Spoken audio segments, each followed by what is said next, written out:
Good morning, friends. I am going to speak on advanced thoracoscopic pediatric surgery. I thank organizers to give me this opportunity to say my views on advanced thoracoscopic pediatric surgery. If you want to see videos, you can log on to my YouTube channel and see the videos. I will try to cover as much as possible, but we will be discussing more about broad principles of thoracoscopic pediatric surgery.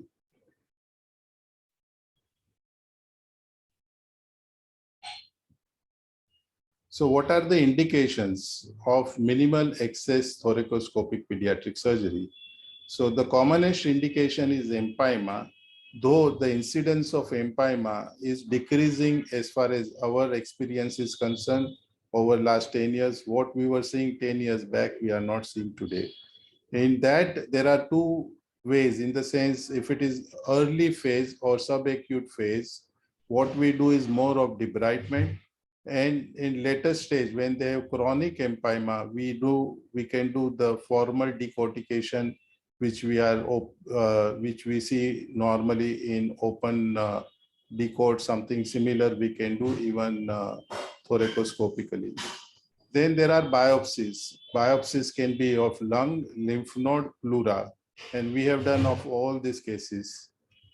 Then we can repair diaphragmatic hernia, whether it is posterior lateral, anterior lateral, or anterior. All can be repaired thoracoscopically.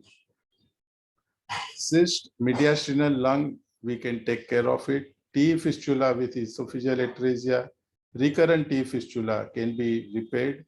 Lobectomy, congenital disease, CCAM, CPAM, CLE, acquired, whether it is infective, bronchiectasis, all can be done thoracoscopically. Esophageal stricture and stenosis also can be tackled thoracoscopically, as well as sympathectomy. Even PDA can be ligated thoracoscopically, or rather clipped thoracoscopically. So these are the overall indications. Now, some people may say that empyema can be done in early experience. Somebody may say diaphragmatic hernia can be done in early phase, and it is like basic thoracoscopic pediatric surgery. But I think there is a gray area. It is not that this is early, this is late, or rather basic or advanced. Thoracoscopic pediatric surgery is thoracoscopic pediatric surgery. In some patients, it can be easy to tackle. In some, it can be difficult. We'll see how. Now, I thought, what is advanced minimal access thoracoscopic pediatric surgery, or for that matter, any advanced surgery? So in empyema, though in early stage it appears it is easy to do it, and you can get away without problem, but we don't know when you will get into the problem. Even insertion of port can lead to a lot of bleeding if it goes through the intercostal vessels. So we cannot say that if we do in first 2, 3, 4 days of empyema that there won't be any problem and child will be fine. No, each and every surgery you have to think that it is advanced, and then you go in and do it. So in empyema, debridement, decortication, yes, early stage you can get away without problem. But sometimes if you are doing for chronic with thick pleural pill, then it becomes like difficult, and we may call it as advanced. If there is necrosis of the lung, then it does not remain basic. It is already in advanced minimal access pediatric surgery. Lung lymph node pleural biopsy, though it may appear it is easy and you can do it, but sometimes the lymph node location per se will not be amicable to do without thinking. For an example, small lymph node which is located in subcarinal area is not easy to access. Whether if it is easy to access, they can do even CT guided. So we have got the patients where they have called us for subcarinal small lymph nodes, and they are not easy, but we can do it. We have done biopsy of even small lymph node, caseating lymph node sitting on the arch of aorta, where the radiologists are not comfortable to do the biopsy. Now this lymph node biopsies are not, no, you can't consider it as a basic, because then you need to plan, you need to think, and then you need to do it. Diaphragmatic hernia, posterolateral, anterior, all this again, if you know the suturing well, it's fine. But if you don't know the suturing, then it becomes difficult.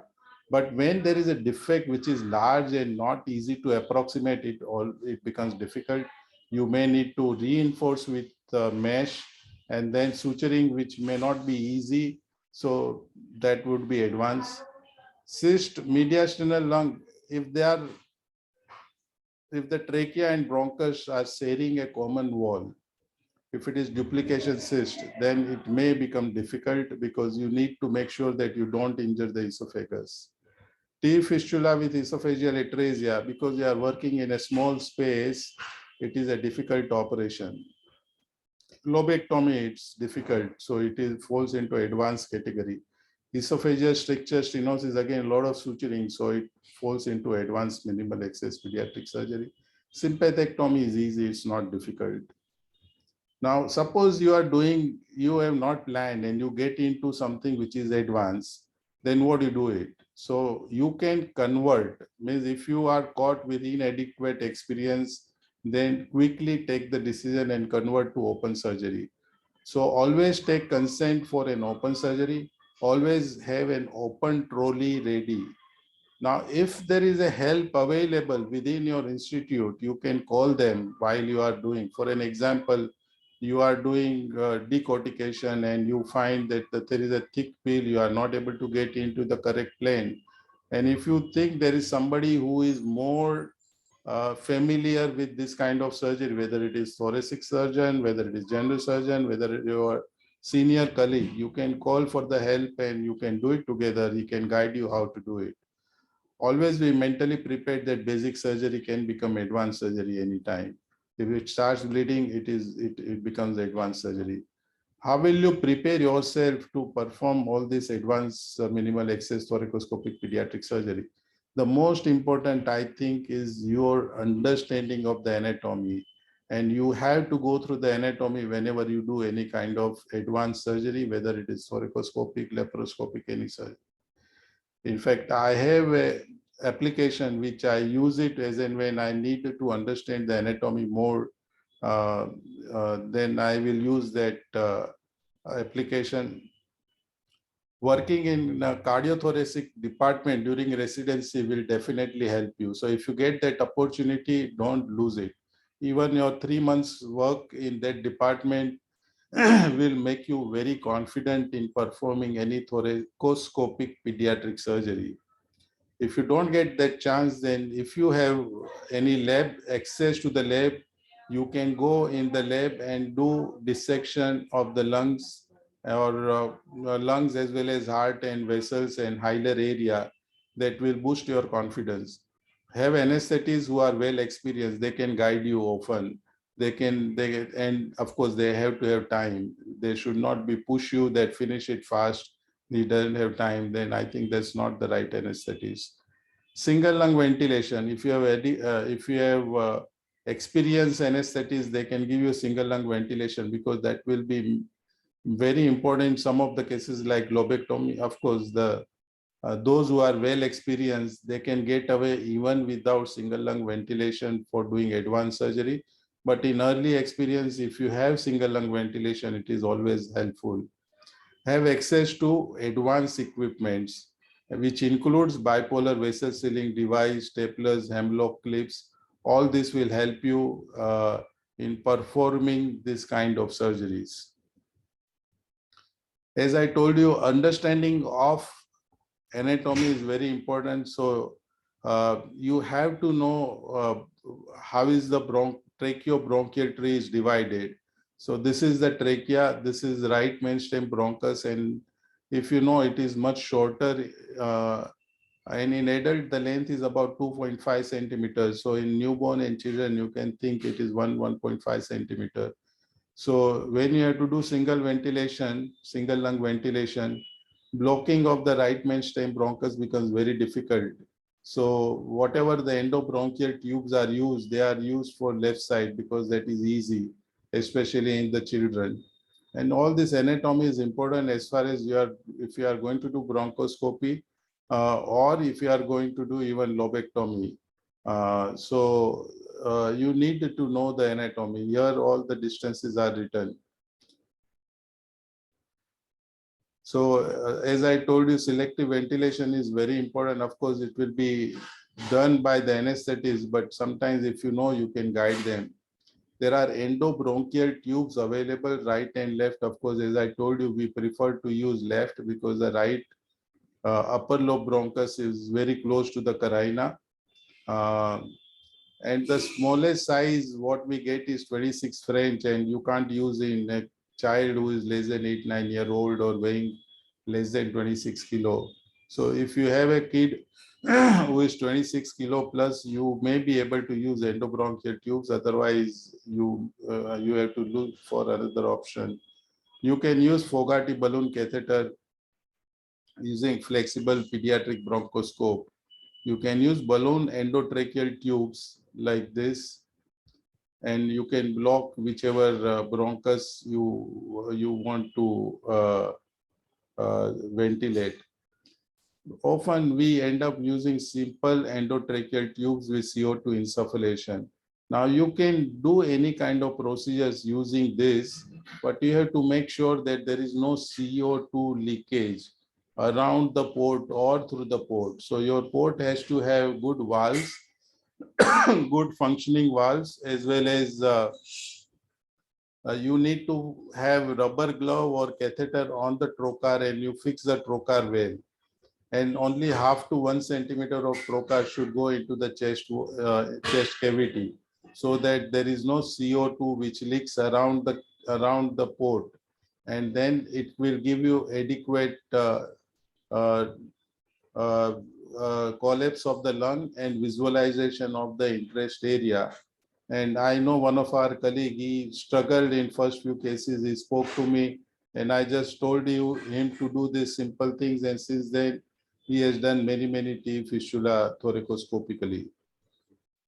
These are all pictures, anatomical. It gives an idea that how the vessels, how the lungs and everything is divided, because this is very important.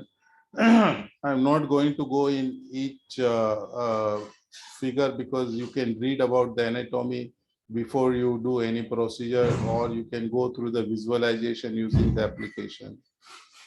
Now the equipment, as I told you, there are a lot of advances happening on the equipment side. The industries are helping us in safely performing all these surgeries. So this is like vessel sealing device, and you can see it is roticulator. So you can go in, because the chest wall is rib cage is curved. You may have to access the area of interest from side. So when you have roticulating instrument, it becomes easier.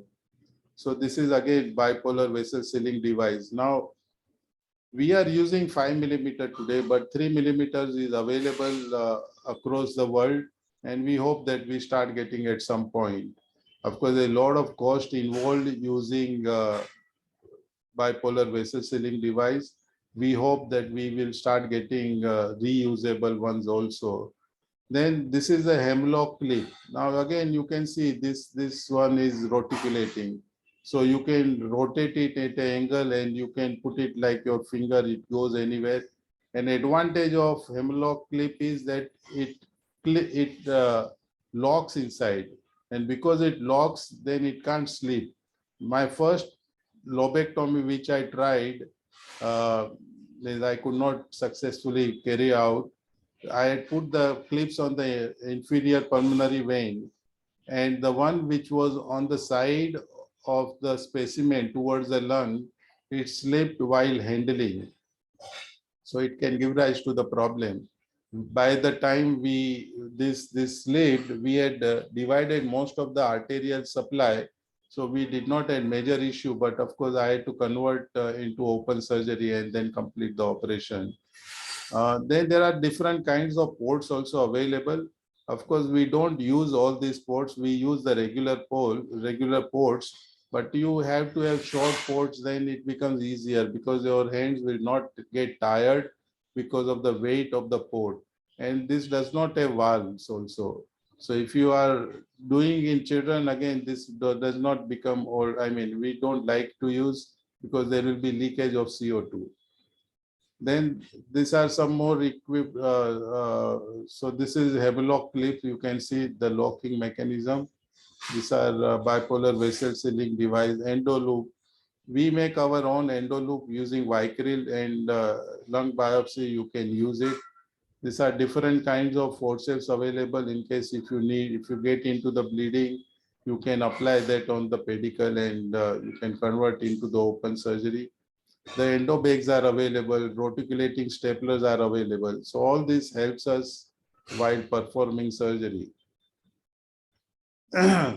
So yeah, staplers today we use 12 millimeter, it needs 30 millimeter port, and that is a drawback. But 5 millimeter staplers are available. We should be able to get it in some time. We don't use these bags again because they are available, but they cost. So we use regular plastic bag, and it takes little time to dump the tissue into that, but it's not difficult.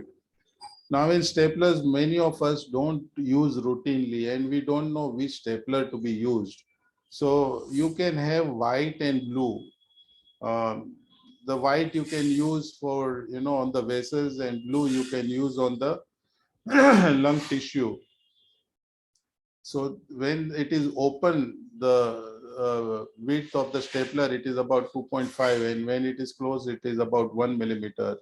Regular is 3.5 and 1.5 millimeter. And of course, the length of the cartridge is variable. So depending upon what you are planning to do, you can use it. If you are going to do lung biopsy in an infant, then you don't want to have the length too long, because once it goes in, there won't be adequate space for it to open up. So the shorter length, like 4.5 centimeter, is fine. If you have 6.5, 7.5, it may not open only. Then any surgery is very important to know the ergonomics, where you are going to put the ports, and depending upon your lesion, you can plan it. So always have a guard on trocar, which I have already told you. Use of gravity, triangularization. You need to understand site of lesion and where you will put your ports, distance from the lesion, and always remember the rib space is larger anteriorly as compared to posteriorly. So if you have to put the staplers, you will put it from anterior, because then only it can go easily. From posteriorly, it may be difficult in children to put it in. Now, this is just to understand ergonomic. This is a small neuroblastoma who came with oxomyoclonus. It was supradiaphragmatic on the left side. It appears like this is the kidney, and it appears that it's just above the kidney, but it is supradiaphragmatic. So this is on the CT scan. You can see small neuroblastoma adjoining to the thoracic aorta, just above the diaphragm. Location D10 to D12. So this is what I have marked is the vertebra, and this is D10 to D12 level. And then patient is kept in semi-prone position, and we were planning to put the ports. If you go far anteriorly, then the lung may come in your way. So you want to go as far as possible, so that you get 7, 8, 9 centimeter distance from the site of the lesion. And then you can put the remaining 2 ports so that you have triangularization. And monitor obviously will be on the left side of the table, so somewhere there. And this is how. So in each and every patient, your port insertion would be variable. Now in empyema, as I told you, if there is a thick peel, then we need to put 3 ports for dissection. Now, in early stage, if I am doing empyema, we can get away with 2 ports. And most of the time, what we do is debridement, and it can be done with using 2 ports. You don't need to use 3rd port. So 3rd port you will use whenever there is chronic empyema, necrosis of the lung. And sometimes even if you need to put a 4th port, there is no drawback in that. You can go ahead and put the 4th port without any problem. So chronic empyema needs 3 ports. You need to incise on the visceral pleura, and with the help of, hook, we incise and then get into the plane between the lung and thick peel and excise as much as possible. You don't need to excise everything. Lung should, end point in empyema surgery is the good lung expansion. Similarly on parietal side, if there is a thick pill, you need to have a thick, strong instrument which goes between the rib cage and the pleural pill, and it dissects you all around. So we have used some thick, strong right angle forces get into that plane and separate it, and then with the help of a hook, again you excise and take it out like piecemeal. Caution, you don't venture on mediastinal side, diaphragm or apical area where the subclavian vessels are present. My third case of empyema, that was in 2000. We had diaphragmatic tear. Nothing is wrong. You can just go in and suture it. Of course, at that time I was not comfortable. We converted to open surgery and closed the diaphragm. So now if there is a necrotic lung present, then what you do? You define whether it looks localized or entire lobe is affected. If it is localized, you may do debridement. But if it is entire lobe is affected, then you will have to do lobectomy. And that lobectomy is not an easy operation when there is an empyema. And when in a necrotic lung, to do lobectomy thoracoscopically is going to be very difficult. So I would go ahead and do open lobectomy in such a patient. If it is localized, you can do debridement. But if you do debridement, always make sure that the blood is available in the OT. They are friable tissue and it can bleed profusely. You can get into the problem. Keep blood ready in operating room. Check the open trolley is ready whenever you start debridement. And you have to be mentally prepared. There can be prolonged air leak. And if you don't want all this, please go ahead and do lobectomy. If you are not comfortable, do it open, which I will do it. I am not comfortable doing necrotic lung lobectomy thoracoscopically. Lung biopsy, as I told you, it can become advanced surgery, particularly if it is bilateral disease in an infant. The saturation can drop very fast, and you have to be very quick in such an operation. Right side is preferred because it has two fissures and multiple angles and surfaces.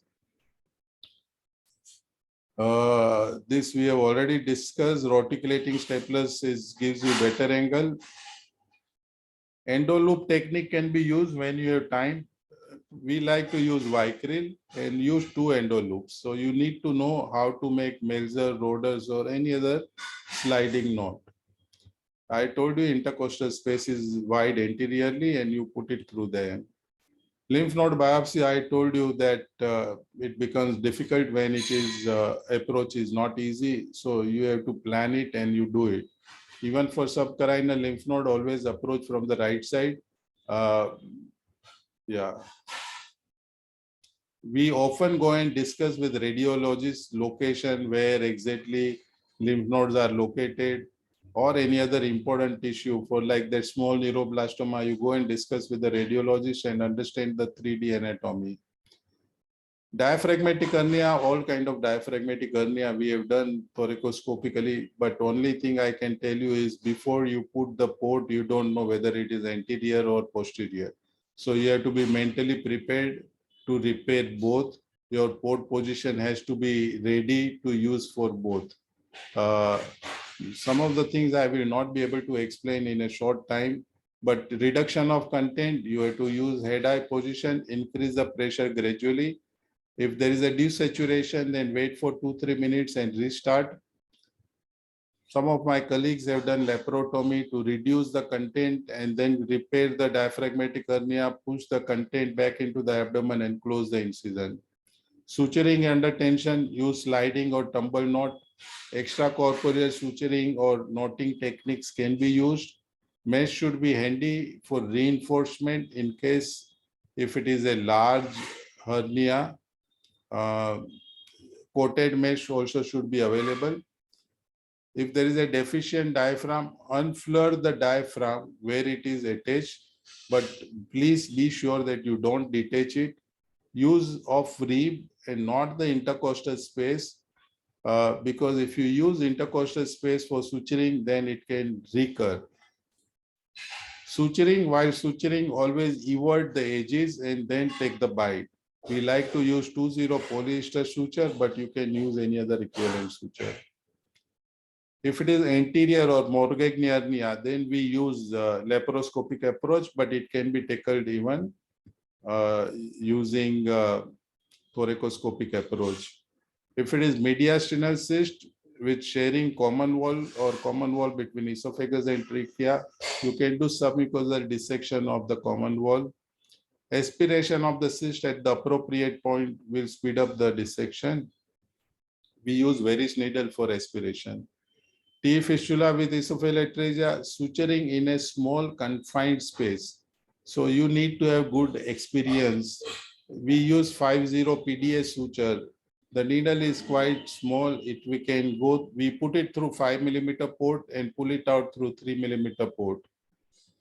Your port insertion, you have to make sure that it does not come in your way. So your camera port should be somewhere in posterior axillary line in 6 intercostal space, and remaining 2 ports so that you can have good triangularization. Details we can discuss later, means in some other talk. Lobectomy, again, this is important for port insertion. The port insertion has to be along the fissure. If you are going to do upper or lower lobectomy, or for that matter, even middle lobectomy, and you dissect out the fissure, or you carry out the dissection from anterior to posterior. So you need to know the anatomy where the fissure is going, like this, from D2 posteriorly to the 6th costal cartilage anteriorly. So that is the line which you need to understand, and then this can be somewhere in mid axillary line, the port insertion, and you can work out. Yeah, you have to know anatomy. Should I perform adequate number of open surgery or dissection in the lab? Both are important. Single lung ventilation. Lymph node signals the location of arterial control first and then venous control. Sometimes you get stuck and you may still do venous control. Bronchus you can clip or transfix. In older child, suturing or stapler. Sometimes there can be complication and like bleeding, and then you can use suction, put gauze, give compression, then use bipolar forceps, vessel sealing device and clips. So all this, and if you are not comfortable, convert quickly. You have to be really quick, otherwise you can lose the child. So thank you very much. Appreciate your time for this particular talk. If there are any questions, I will be happy to take them. Thank you.